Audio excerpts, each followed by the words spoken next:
ശാന്തിഗിരി ആശ്രമത്തിന്റെ വിശ്വജ്ഞാന മന്ദിരം കോഴിക്കോട് ജില്ലയിലെ കക്കോടിയിലെ പറമ്പിൽ ബസാർ ഗ്രാമത്തിൽ 14ഓളം ഏക്കറിൽ പരന്നു കിടക്കുന്ന ആനക്കുന്നിലാണ് ശാന്തിഗിരി വിശ്വജ്ഞാന മന്ദിരം സ്ഥിതി ചെയ്യുന്നത്.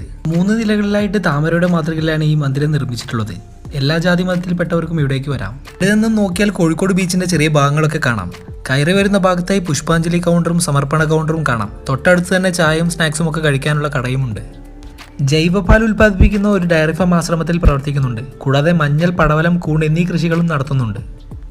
വൈകുന്നേരത്തെ പ്രാർത്ഥനയോടുകൂടി ഇവിടുത്തെ ലൈറ്റുകളൊക്കെ ഇട്ട് കഴിഞ്ഞാൽ ഇവിടെ കാണാൻ ഒരു പ്രത്യേക ഭംഗി തന്നെയാണ്. രാവിലെ 6 മണി മുതൽ വൈകിട്ട് 8 മണി വരെ നിങ്ങൾക്ക് ഈ ആശ്രമത്തിൽ പ്രവേശിക്കാവുന്നതാണ്.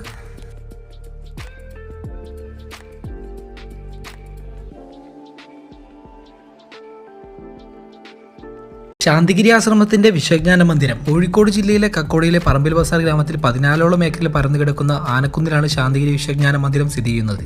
3 നിലകളിലായിട്ട് താമരയുടെ മാതൃകയിലാണ് ഈ മന്ദിരം നിർമ്മിച്ചിട്ടുള്ളത്.